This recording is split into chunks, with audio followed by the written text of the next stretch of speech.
It's only my opinion.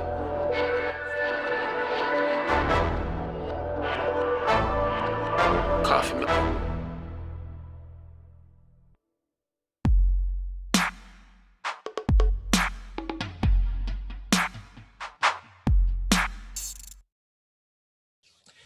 Hey, ladies and gentlemen, welcome to the show. This is Coffee Milk. My name is Clayon, and I have Jake with me today. Guys, we don't have Bianca. Bianca's taken the week off, life stuff. As life attacks you, sometimes you need to take some time to yourself. So send in positive vibes towards Bianca's way. We're going to miss you this week because it's just going to be a bunch of testosterone in the building with Jake and I. But we're gonna try to keep it as calm as possible this week without Bianca here reffing between us.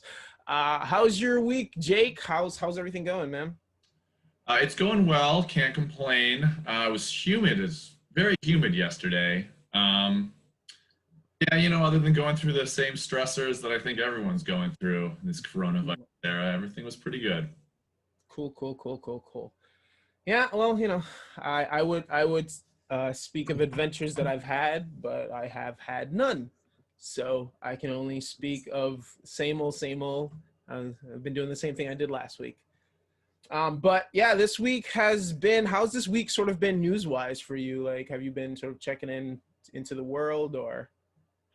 I mean, I've mainly been paying attention to the fires in California just because they are so shocking. This footage, it looks like it's on Mars or something. And obviously there have been some more videos of police killing people or otherwise acting badly.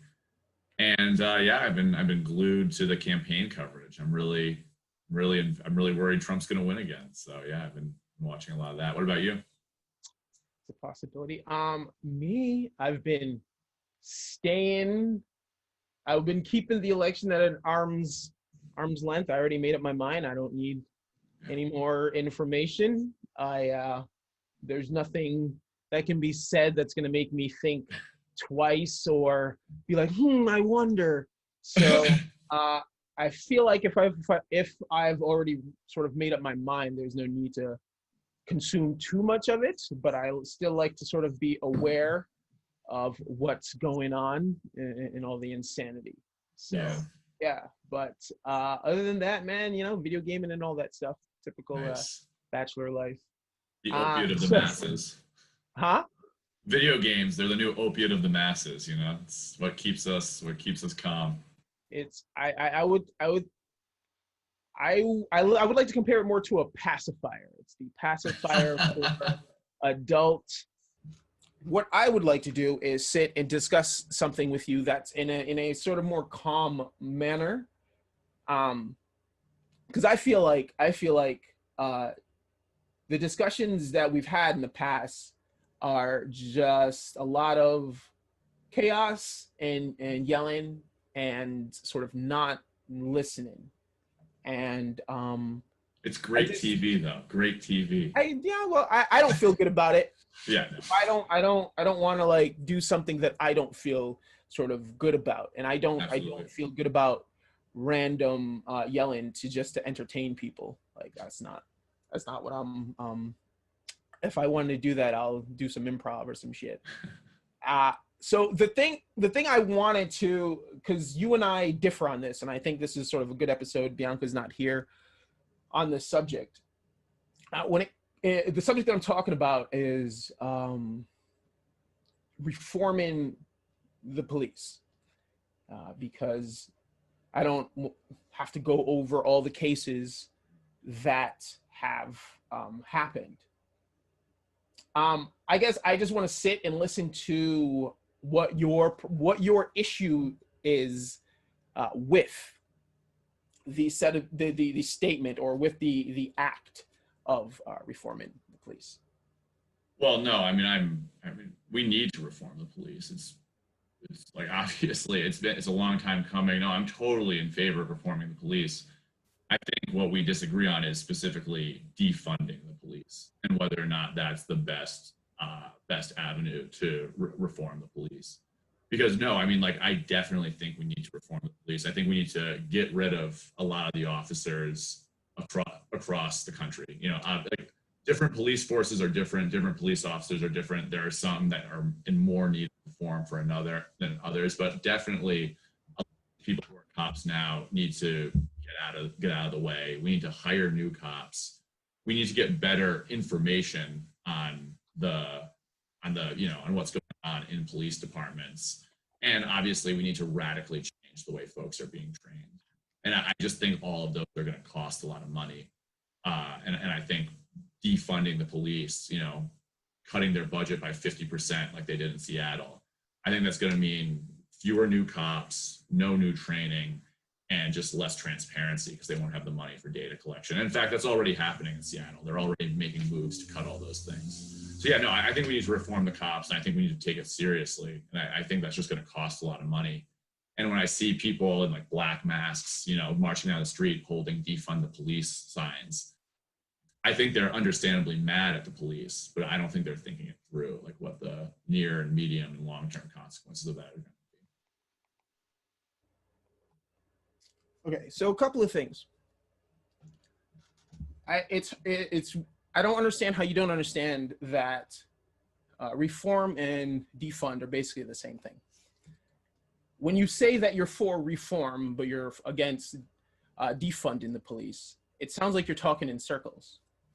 Because defunding the police is another way of saying reforming the police. It's another way of saying if we give the police all of this money that we're giving them to militarize, to buy Humvees and tanks and all these shields and all these weapons and all these military styled defense things against citizens, that's what we need to stop. The police don't need all the money that they are getting. When we talk about reforming the police, we're also talking about taking away some of their responsibilities. They have too much responsibilities. They have said it themselves. We're not the only ones saying it. They complain all the time that they have too many things on their hand. That's what reforming the police is. I don't understand how people like you can't see that these things need to change. And you talk about how things need to change, but you guys haven't said anything specific. It's about, oh, we need to make sure we're keeping cops accountable. How do we keep cops accountable if we keep giving them everything they want, we keep supporting their unions, even though they keep killing black people? No, I mean, that's a great question. So the first way, so I've been looking for data on police killings, and it's very, very hard to find because the municipal police departments do not keep that data. Like they just, there's no. Right, because if you kept that data, you would clearly see what they're doing. Of course, you don't want evidence. I know, Why would you want evidence around? Of course, and they're not going to do it unless we force them to do. But keeping that data is going to cost a lot of money. So that's the first thing we need to do. We need to force police departments to keep accurate data on their use of force, their brutality, and we need to collate that nationally. In Seattle right now, when they just passed a defund the police bill, that was one of the first things to get taken off. They're just not going to collect data on that anymore. They just don't have the funds. The second thing we need to do, and like this is like the second thing we need to do. This is something that's just. You said that in the Seattle that they're not keeping data because what?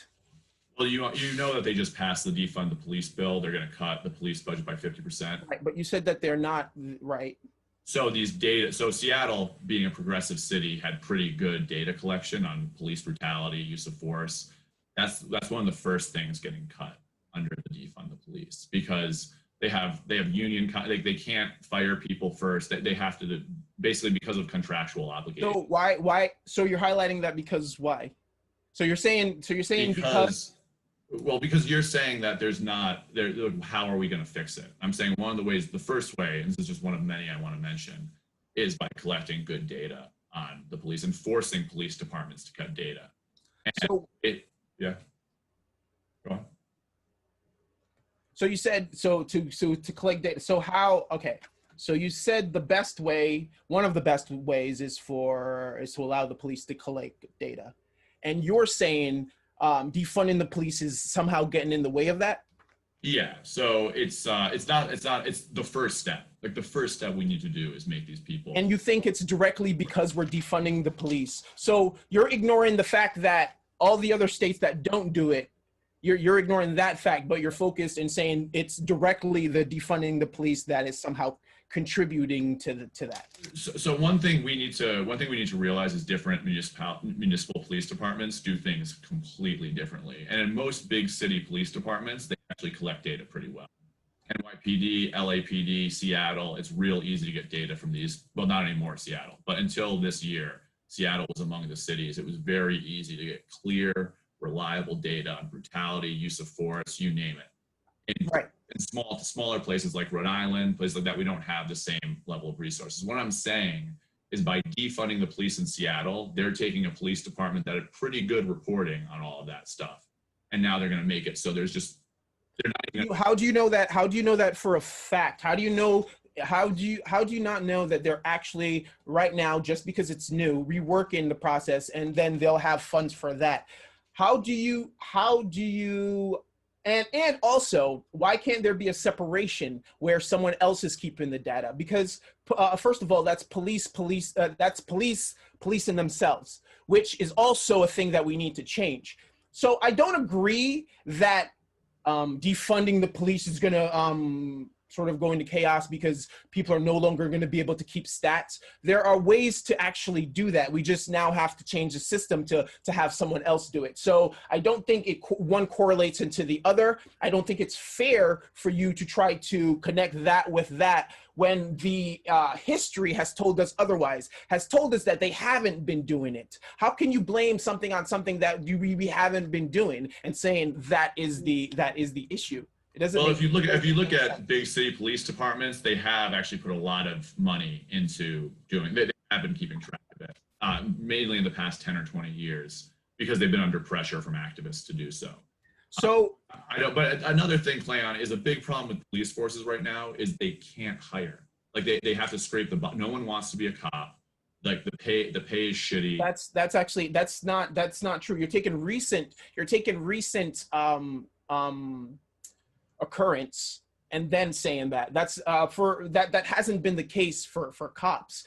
The reason is because they have scaled down on all the things that they require. Like, for instance, cops don't have to take a psych eval. They don't have to do certain things that you should have to do if you're going to get the responsibility to be a cop. So those are the reasons why you have terrible cops. It has nothing to do with that. It has to do with the fact that in the hiring process, they're not doing well because they're not looking for certain kinds of people. They clearly want a specific kind of human, and they make sure that they get it. Well, psych evals cost a lot of money to do. And I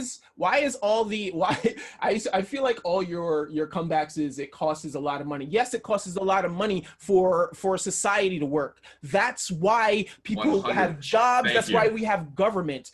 The fact that all the please let me finish and then I'll let you talk. I swear. The fact that the excuse is that we don't have any money, it's an invalid excuse. That's why the government's there. We need to find that money. America makes enough money to have enough money to put in the right places. We just don't. Yeah, I agree with you. I mean, I think so like we need money to make society work. I think that's a great point, and I think that's why we need to put more money in. Like that's why I think defunding these police forces isn't going to make them better. I think it's going to. You still haven't. And I agree with you because you did mention that the militarization of police, all this. I think we should put controls on how police spend their money, but just robbing them of funds, I think it's going to be counterproductive. What you're still failing to understand, I explained it earlier, is that you're so caught up on the word defund, and you're not actually understanding what they mean. It's kind of like you're not, and it doesn't seem like you're curious to even understand beyond that, because I find this sometimes with people sort of thinking the way that in the narrow way that you think, even though you have new information coming at you, you choose to sort of ignore that to stay on the path. You're being told that from the people who are asking for a defund, what it actually means. you choose to ignore that to keep your narrative going. And that's just where I have a hard time having conversation, or even having these big conversation with someone who I feel has an agenda or has an opinion that's unwavering. And that's sad. That's sad. That's not how you change things. That's not how you progress. If you just have a certain thinking pattern, or you have a certain opinion and it's unwavering, even though you get information that counteracts that and counterbalances. I mean, Clayon, you just told me that to make things better, you have to spend money on it. That we're a rich society and we need to find the money to spend on making police better. Like, that's exactly what I think. And the fact is that that's not what, like, you're taking my word out of context. The only place that defunding police has won in the ballot, or has like pushed policy, is in Seattle.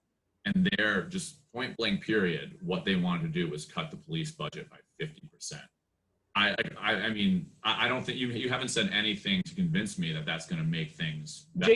Jake, you don't here. Let me ask you this question. So, do you believe Black people when they tell you that they're unfairly being attacked by the police? Is that something that you believe? Of course. And I mean, it's in the data. I mean, of course, listen, I grew up in a very diverse area, and I saw it every day. Like, my Black friends got beat up by the cops more than I did. They got harassed more, and it's in the data. You can't deny that there's massive racial inequalities in police. So you agree that there is racial inequality, and you agree that you saw Black people being attacked unfairly, right? Of course, and it's beyond my anecdotal experience. It's okay. clear. So you've experienced this from firsthand. Not really secondhand. Secondhand, but yeah. Secondhand. Black people. More Black people all over the United States are telling you the same exact thing. Why is it hard for you to hear that? Why is the solution to sort of continue the same system? Why do you think sort of continuing the same system is going to work if you, like you said, secondhand, you've seen it, you've heard it from Black people all over the country. Why is that not enough for you to feel like, wow, there's something happening here? We need to sort of change this whole entire thing. Okay, first of all, I believe that there needs to be massive federal oversight over every municipal police department in the United States. I believe the FBI should reformat itself to almost primarily look for law enforcement corruption and brutality in every municipality in the United States. I believe that we need to possibly dissolve police labor unions, at least consider that, and fire a lot of cops and do massive rehiring. Why just consider that? You're feeling on the union? What do you feel about the union? Are you're good with everything they're doing? You like what the police union stands for and what they Clayon, I just said we should consider dissolving them. You said maybe. You said, but that's the thing, Jake. The problem that I have with you is that you don't have a strong opinion. You try to sort of stay on the line, and it's just like it's not an actual opinion. You don't like you said that you're for and against, but you haven't sort of specifically said anything really. Like, and that's why I'm so confused on what your actual opinion on it from a person who you said you've seen Black people get harassed by the cops. So Clayon, I'm just going to put this as simply as possible. I think we need massive radical change of the way we do policing in the United States. I think it needs to be led by the federal government, but I think it needs to be supported by a mass movement in the streets. But that's what defunding the police is, Jake. That's the issue. And just like you're putting it simple, I'm literally telling you that that's what defunding the police is. And then you're saying I don't believe it. That's what I mean by you have no actually strong opinion, Jake. You're saying you agree with the actions, but somehow because it's called defund, you're anti-defund. That's what I'm telling you, that everything that you just said with reforming, changing the unions, all those things that you said that you're for, all those things that you said you're for is what defund the police is. But so that's why. How can you not see how it just doesn't make any sense to me in my brain when you're okay? So I'm gonna start over again and just you can't be don't... for it and then against it. You can't be for it because it's like the Republicans that were saying they're for they're anti-Obamacare, but they're for the Care Act, Care Act, which is the same thing. That's the dilemma right now that you're not understanding. It's literally the same thing. The only thing that you're... I mean, you can go on. You can continue. Those things, the defund and what you were saying on sort of what you would like when you talked about the union and all those specifics that you said, Jacob. What I'm trying to get you to see is that literally defund the police, that's what we're saying. Now, you guys seem to be very, you guys seem to just be highlighting the part where we want to not give the police as much money. And then we tell you the reason why we don't want to give the police that much money. We say we don't want to give the police that much money because they're militarizing the police. They're using that money to buy all kind of Hummers and tanks and weapons that they don't need. As you could see, the same kind of weapons they use in the protest and all that. We're telling you that, but you're not listening, or it doesn't comprehend because you have a preconceived notion of what you think it is. Even though we're telling you, the people who started it, we're telling you differ, but somehow... So first of all, when we talk about what Black people want here, there's no monolithic opinion on this. And when you look at a lot of Black elected... I didn't say monolithic, I mean as a whole. Majority of Black people, as a white man, you cannot tell me what the majority of Black people want or do not want, Jake. You're a white man living in a white world. You can only tell me, let me finish, and you can only tell me what you as a white man desires. You cannot tell me what a Black man desires in this world, Jake. So you can continue, but there's no way you can tell me what a Black man, just because you had sex with a Black girl, doesn't mean you know anything about what it means to be a Black man. It doesn't. Clayon, I mean, listen, if I can't tell you what you think, but you also can't tell me what everyone in your community thinks, and I can't tell you what... You can't, but I can actually tell you more of what the majority of my people think, Jake. Yes, I can. I can't tell you what everyone thinks, Jake. I mean, listen, I don't know what the polling is. There's no way you can even challenge me on that. And the reason why my voice is being raised is because how dare you as a white man try to tell me what my people want, and then say, oh, because Black people aren't a monolith, Clayon, you can't speak for all. Of course I can't speak for all, Jacob, but I can tell you what my people want because I know what my people want. They want what I want. They want to be able to live freely. They want to be able to drive in their car, and they want to be able to not be harassed on a daily basis. That's what we want. We want the same thing that you have, Jake, the ability to be able to live life carefree and make mistakes, and those mistakes not cost you your life. Those are the things that we desire. And we know that the only way to get that is to stop the police, the system that is created to destroy the Black community. We need to stop that system, Jake. And if you don't agree with that, then that's cool, man. That's totally cool. But you cannot live on this whole I'm for this, but then anti this. You're just living on a wire. You're not taking a stance, and you're living safe, and that's fine. But be honest. Okay, so according to the best polling, Black respondents said 45%. Yeah, you're gonna, once again, a white man's gonna tell me what black people want. Oh my God, I'm moving on because I don't even want to. I don't want to. No, I mean, like you raised a lot of good points. Hey, you can talk from your perspective. There is nothing you can say from the Black perspective that I'm even going to listen to you, because you're a white man trying to tell me what Black people want. You're not a Black man. You cannot tell me what Black people want, Jake. So whatever information you're gonna tell me, if it's what Black people want, I ain't gonna listen to it, because that's bull. You can't, you're a white man. That trumps, like, you can't tell me. I know what my people want. I'm a Black man. I live in this body every day. There's nothing you can tell me. So moving on. Unless you want to, I'm telling you, if it's about what Black people want, Jake, I'm like, we're not doing this. If it's something else that you want to talk on the subject, we can continue to talk about it, but you're not going to sit here and tell me what Black people want. Fine. But what I'm going to say is that what we started talking about was specifically defund the police. And like, I guess, I mean, listen, like, I mean, to some extent, you're right. Like, I can't, like Like, I mean, if it's going to become super racially fraught, like, you're right. Like, I can't speak from a Black perspective, obviously, because I'm not Black.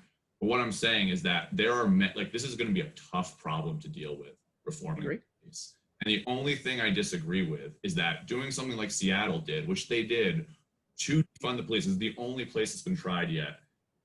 Cutting the police budget by 50%, I don't think that's going to have a positive effect on anything. In Denver, Colorado, here's a story that I have. Instead, and I entitled it "Instead of Police." In Denver, the Denver Post reported that on July 1st, Denver launched its new support team that basically assists police. So the goal of the program is to connect people who possess no danger with services and resources instead of the police. So great. Someone who can take care of that, not the police. That example right there, Jake, is what we are asking for when we talk about defunding the police.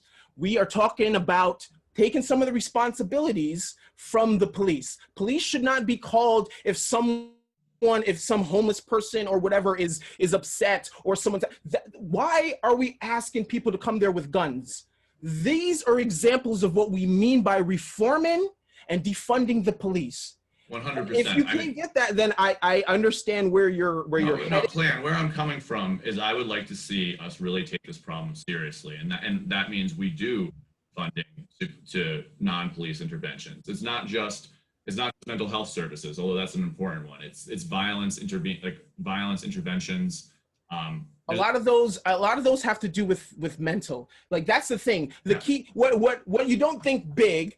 And why sometimes I feel like you don't think big is when you think about something like when you think every statement I made, I let you talk and you interrupt me. Okay, I'm sorry. Go ahead. It's ridiculous. Go ahead. It's not the move. So what I'm saying, Clayon, is while we need to just increase fundings on a variety of social services, and that's obvious, we also need to realize that a well-funded police force, like, the police are not going to go away. The police are always going to be there. We're not asking for that. What? I said, no, we're not asking for that, for the police to go away. I don't know why. I know. But what we need to plan, we defunded the police before. During the Great Recession, we defunded it. And granted, we didn't increase funding for other social services then. But the fact is that across the board, and there's a lot of good studies supporting this, when the police were defunded previously, brutality complaints went up, use of force went up, and, racial disparities went up as well. Can I ask you a question? If we increase all these social, so I just have one more thing to say. If we increase all these social services while starving the police of income or starving the police of funding, what we're going to have is we're going to have all these social services, but still a brutal, like, inefficient, corrupt police force that is doing the same stuff it is now. And that doesn't sound like the move for me. It doesn't sound like a good idea. Yes, as a white man. So when you say the police, we don't want the police to go away. Do you think we're asking when people ask for defunding the police and all that we're asking for the police to go away? Is that what you think? I mean, there are police. I mean, it's a mass movement, right? But there are. I'm asking. But see, you're. I really asked a simple question. I asked, do you think? Because you said it. You said that that movement, the defunding the police movement, is asking for police to go away, and I just want to. So let me ask you. But there are people. So let me ask you the question again, because I'm unclear. So do you think that the majority of the movement is asking for police to go away completely? I mean, I think probably the 50% reduction would probably be a good. That's asking. You're answering the question about 50. I didn't ask any about a 50. I'm asking a yes or no question, and you're answering something totally different. No, I think most people. I'm going to ask you again because maybe I asked it messed up. So you said that you think that the movement wants police to be taken away completely. Is that a fact? Do you think that we're asking for police to be just abolished and taken away completely? Is that what you think? So two things. No, I don't think most of the movement is that, but within the defund police movement, there are absolutely people who believe we don't need police. And that's just a fact. I mean, okay. I know people who believe this. So if you don't think that, If you don't think that the people are asking for that, then why do you use that as a example that, oh, people are just asking to take away the police, when you clearly said that you don't think that that the majority of people are asking for that? Why would you use that as a way to debunk or the movement? No one is asking for the police to be taken away completely.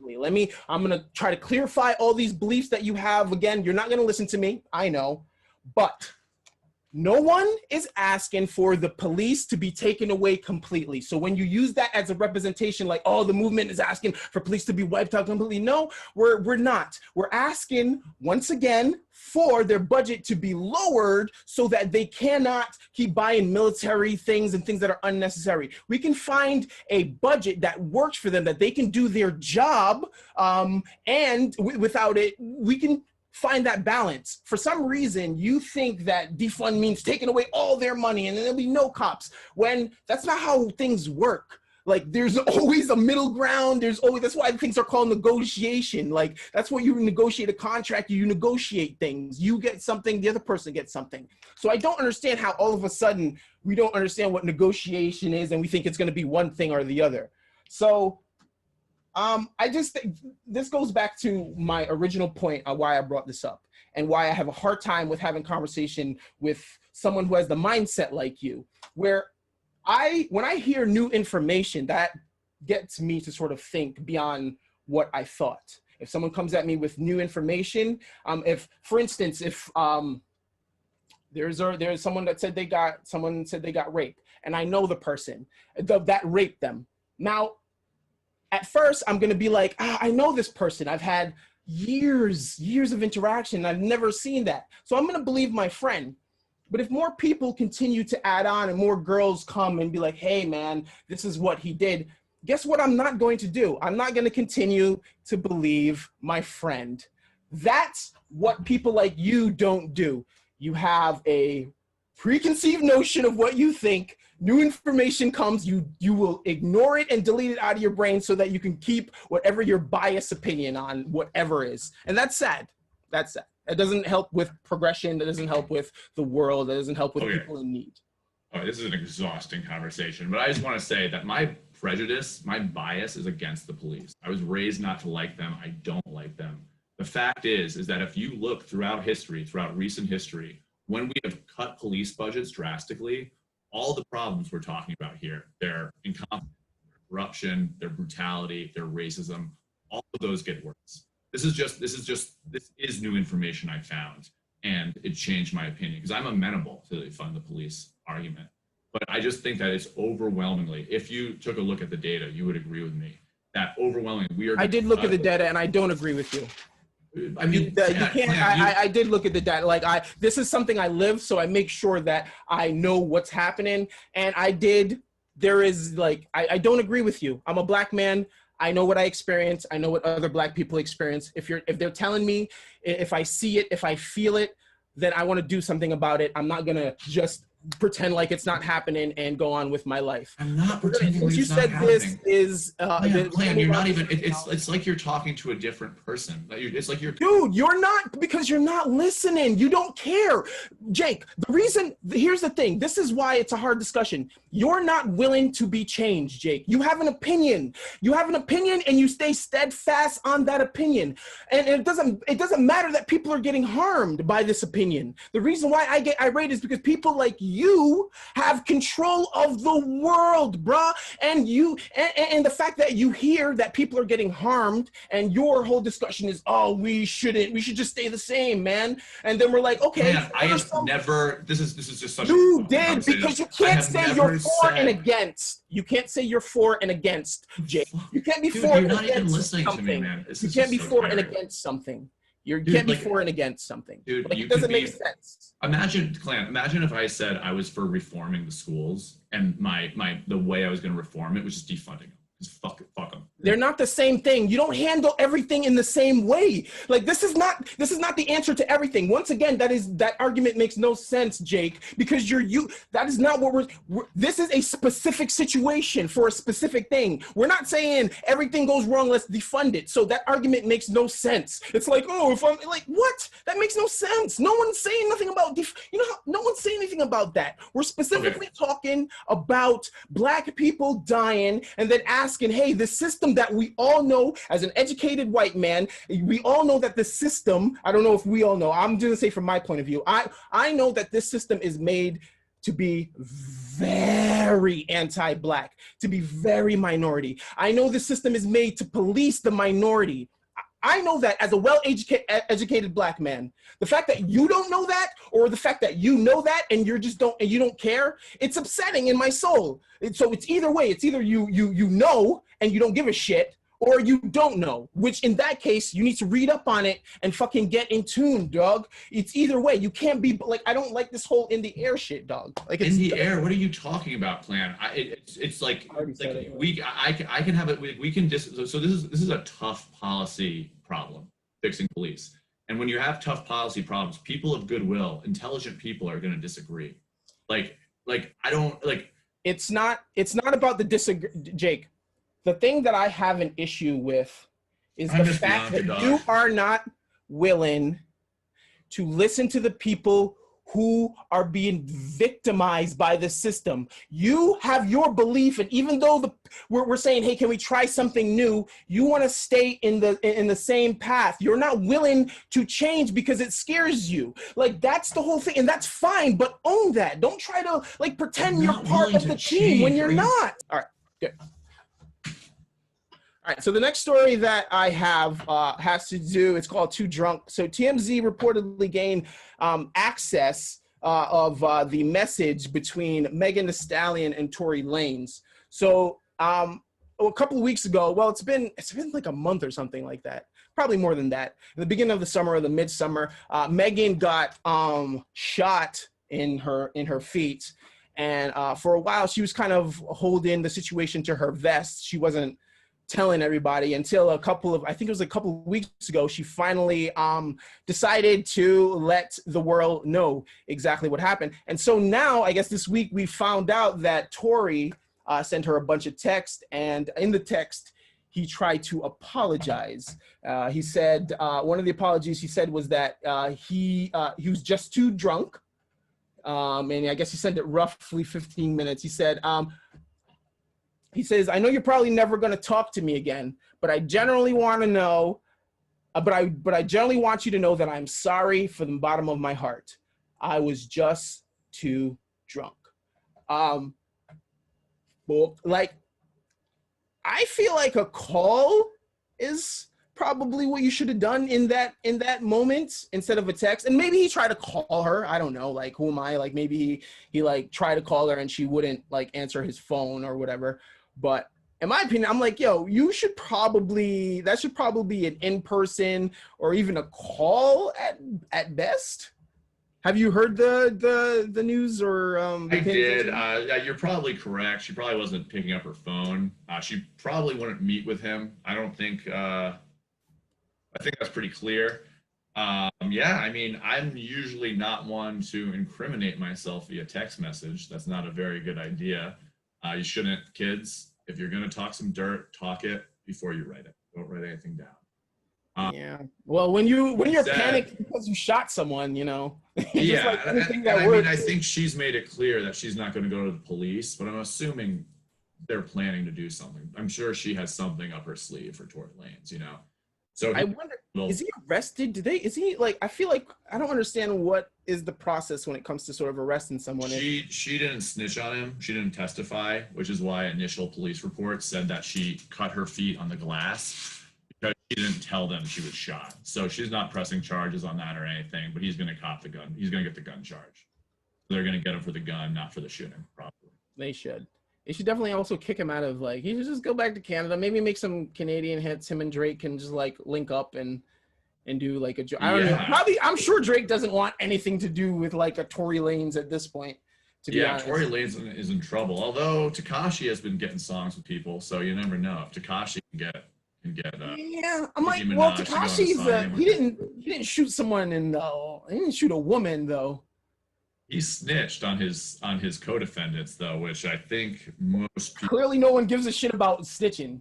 Yeah, but yeah, I don't know. I think most people would see what Tekashi did as.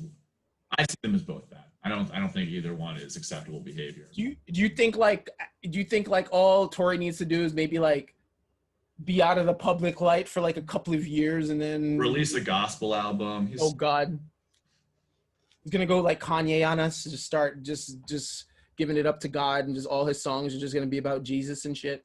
I'd go to church. I like Tory Lanez music. I fuck with him, even if he's a woman abusing shooter. But you know what you gonna do? Tory Lanez is garbage, man. I don't know. I can't even. I like musically. I don't know. I've never listened. I can't say I've listened to a Tory Lanez song, to be honest. Little Tory. I love Tory Lanez. I know that he makes like a lot of remakes from like old songs. That's what I know of Tory Lanez. I know he remakes songs and he makes them more modern, and that's his shit. And he can like sing in other people's voices or whatever. He's like the whatchamacallit, one of those comedians, those that can like impersonators. Yeah, he's like a singing impersonator or whatever. I almost don't want to say good things about Tory Lanez because he just shot Megan Thee Stallion, but he's pretty good. He's more than Clayon is saying. I would check him out if you're not morally opposed to that kind of thing. Don't check out Tory Lanez at all. Don't I think give him any clicks. If anything, we should just like let him go. Like there are so many other choices when it comes to music. Tory Lanez can't be the only choice. We need to learn how to cut off certain artists. I believe in separating like art from artists, but sometimes you just need to like some people just needs to go. Like fuck separating. Yeah, I don't know. Well, I mean, I never thought I would see Tekashi 6ix9ine a fucking song with Akon of all people. And didn't he do one with what's that chick's name? Not chick. What's that woman's name? Who did Anaconda? Nicki Minaj. Nicki Minaj. I can't believe I was more surprised that Nicki Minaj did a song with him, because she has like isn't her husband like some kind of like ex-gangster, some ish like that? But Akon named his record label Convict Records. He's all connected with street people, and Akon's a sellout. So, but isn't he? I just think that he didn't seem. Maybe he needs money. I don't know, because he always seemed rich as fuck. Oh, he's like building his own village in Africa. That's what I always heard. I'd be like, if you're building your own city, you don't need to get on a fucking track with a snitch. That's all. Akon is just a sellout. He's a money making machine. I think he just thinks about the dollar. He doesn't. I don't feel like he thinks about music as an art. He's just a way to make money. I love Akon. I love Akonville. Or whatever. I love Akon. I'll never say a bad word about Akon. I will. Fuck Akon. I love it. Goddamn bastard. I think this week I heard a interview from Akon. I forgot what the hell he was talking about. He was saying something that was like, something that was bullshit. Nah, fuck Akon. Convict music, anyways. Nah, he's made some good stuff like music wise. I can't believe you're shitting on Akon. He had such a glorious ride at the top. He sucks. Well, here's a suck. Okay, I'm gonna use my words. He doesn't suck. I felt like he sold out a bunch of years ago, and he doesn't make quality music anymore. He's making music just to make money. I agree. I prefer his older music. Yeah, maybe if you like play an old Akon, I'd be down for an old. God, that song he did with G Unit was so good. What was that called again? He did a song. Well, what am I talking about? He's a music whore. Of course, he did a song with the Unit. Akon. Where I'm from. That's like one of the hardest tracks ever. Name a genre. Akon has made a song for it. It doesn't matter what it is. You know, he discovered Lady Gaga too. Every dollar Lady Gaga makes, Akon makes a few cents, which is pretty cool. Lady Gaga hasn't really impacted my life. I don't listen to it. Huh? I don't listen to her that much, but I'm just impressed that every dollar she makes, Akon gets a few cents off of that. Good for him. Good for him. That's what you do. Yeah. Well, that's not what you do. That's the old way. That's the old guard of music. Like, he's on that white man shit. You said it, not me, brah. But yeah, like that's the old music industry. I think like the whole, I make an album and then I get someone underneath me and I get to take a lot of their money and don't really do shit. Usher did that with Justin Bieber. Did he? I thought it was Scooter Braun or whatever was his manager. Or does Usher do it too? Usher's not his manager. I don't really know what the terms are, but Usher like discovered him, and yeah, Usher made a lot of Justin Bieber money. I don't know what the deal is, but a lot of dough off that little blonde Canadian. That's what you got to do, man. Make Yeah, that money. I don't know. So do you know? So the NFL, I guess, is back. Wait, is this the NFL? No. Sorry, wrong sport. As we know, the NBA is happening right now. Is the playoffs.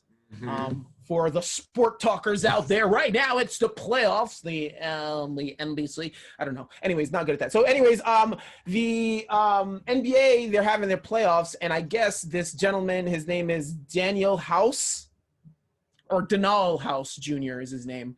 He's on the Houston Rockets, and he's in trouble because he allowed one of the COVID testers into his hotel room. She was working in the bubble, testing all the players to see daily if they had COVID, sticking things in their mouth, and I guess somehow they connected. And he invited her in his room. He stuck something in her mouth, apparently. Maybe. They'll have to get tested on a daily basis. So yeah. I don't see anything wrong with that. But yeah, so he let her in his room, and so now he cannot play and whatnot. So he's in all kinds of heat over that. Wasn't she in the bubble too? Like, didn't she have to be test them? She tests. So that makes it. And plus, if you're stuck in that bubble and your girlfriend can't come over, you're not married, I get it. Well, you can bring your girlfriend there, but these are NBA players, so it's. I feel like they would have said if he had like a wife or a girlfriend. But what's the problem? Why is he in trouble? If they knew she didn't have COVID and he doesn't have COVID, why is he in trouble for that? Good question. I guess it just seems like normal NBA player behavior. I guess it's just you can't. Maybe there's just a rule that you cannot. No one else can come into your hotel room. That's not. What's the point of being an NBA I don't player? know. I don't know these rules, but yeah, I don't know. But somehow his status is up in the air, and they don't know if he'll be able to join them for the Western Conference semifinals. So I don't know, man. If I was him, I understand that, man. I'm not gonna shit on him and be like I would have done something different. Like if I'm in a bubble and I don't have a companion and one of the testers is giving me like I'm a man. Like, I mean, it would be one thing if she wasn't tested, or maybe she was like they were less strenuous with the testing with them. But yeah, it sounds crazy. Yeah, it sounds. I would feel like they were both okay. I don't know what the whole deal is. All right, so there is an Australian radio station, and they have a show. The show is called The Kyle and Jackie Show, and they have a segment, and the segment is called Boyfriend or Dad. So the rule is simple. A female guest will bring in a male companion into the radio station, and the two hosts, they have to guess whether the man is her dad or her companion. And if you stump them, if you stump them, you get $700. So this lady, her name is Stacy. She's 26 years old. She brought Nick, who's 49, into the studio, and so she went through the whole ordeal, the uncomfortable interrogation portion, and they got to a point where one of the hosts, Jackie O, asked, "Is there any way that you can kiss the partner just to see whether or not, just as a test?" She agreed anyways. She kissed the man. The man ended up, in the reveal in the end, the man ended up being her father.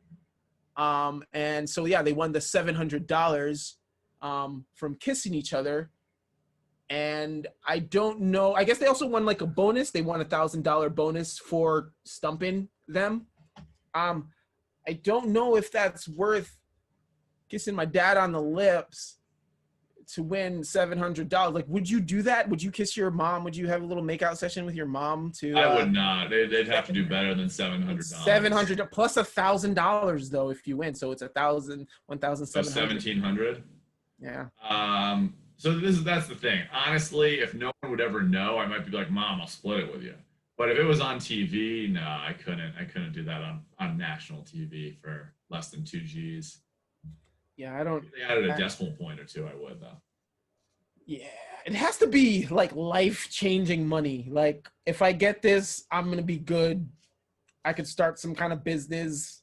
It has to be life-altering money. It can't just be $1,000. Like, I can't live that down. And plus, she even had a boyfriend. She said that her let me see, what was her quote? Or do I even have her quote? She said something about her boyfriend's gonna kill her, basically. Oh, yeah, that's awkward. Which I would break up with her in a second. I think. I don't give a fuck. Fuck $1,000. Fuck your $1,700. I'd just be like, give Daddy that money. Come on now. Nah, I don't want that. But like, I can't trust you. Like, you can't. You're over there making out with your dad on TV for $1,700. Like, I'm great. Yeah, it's not a great look. It's not a great look. I'm great. All right, a couple things before we go. Keeping Up with the Kardashians is ending. After 20 years, there'll be no more Kim for us to see. We won't get to see how the family evolves as a team. So that's sad. I can't believe it's been on for 20 years. 20 seasons. I don't know if that's 20 years. Oh, maybe they've done multiple seasons a year. Yeah. So, yeah, but that's still a long time. That's a lot. They make so much money off that show. Good for them, man. Yeah. So she got herself a great man. Huh? Kim got herself a great husband with that show. You know, it's awesome. Yeah, I don't know. I don't know. I'm not involved in that. Yeah, I'm gonna leave that there. All right. So wow, this was a show, guys. It happened. Things happened. Words and stuff. Thank you guys very much for joining us. Bianca will be back, guys. We just want to let everyone know. Hopefully, when Bianca's here, it's a lot more spirit. It's a lot looser. Yeah, we need a woman's touch. We need intense show, guys. Thank you very much for tuning in. We'll be back next week. Remember, please like our page, subscribe if you can, tell a friend, and all that good stuff. And remember, your opinion doesn't mean anything unless you have facts to back it up. This has been Coffee Milk. It's only my opinion.